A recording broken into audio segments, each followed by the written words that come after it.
Do you consider yourself a reliable authority, Dr. Hallshaw? On immunizations? Yes. No, I go and ask, I look for information from others as to what to do, and that is what we are taught to do in pediatrics.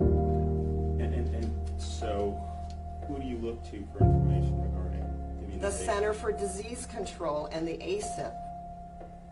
The Advisory Committee on Immunization Practices? Yes. Now, I went to Dartmouth back in the early 80s, and all I recall being taught about vaccines was that they were miraculous.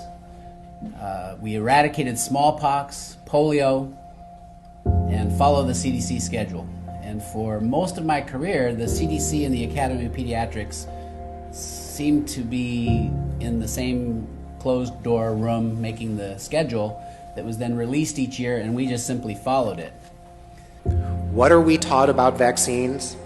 We are taught to memorize the vaccine schedule. And actually, I'm going to be sitting for my family medicine boards this year, and I am sure that I will have to memorize that schedule again in order to pass that exam. We don't discuss that almost $4 billion with a B has been paid to vaccine-injured patients since 1992. For medical professionals, we expect fair balance, but vaccines seem to be absolved from that consideration.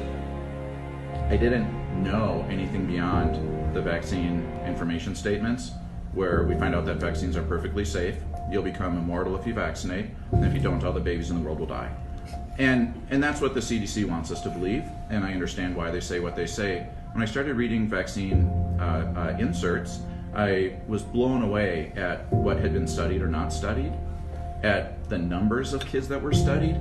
A study of 2,000 kids, and then we start vaccinating 4 to 8 to 12 million kids to see what happens.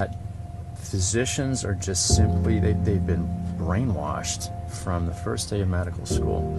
And it's just that they don't get the alternative views, and they don't read the huge amount of science that supports the dangers and the risk of vaccines and what's in the vaccines. They just don't know about the stuff. Or they'll just quote the AAP guidelines, or they'll quote the CDC, or they'll quote Paul Offit, and they're not doing their own reading and their own analysis of these things. Now, the problem is when you go see a doctor today, you're only being formed to the knowledge of that doctor. And sadly, most of our doctors, as Del pointed out, feel that vaccines are safe and effective, end of story. So that's the amount of information you're going to get. And so those of you who are parents who are watching this, you need to inform yourselves, because chances are you may not get adequate information from your doctor.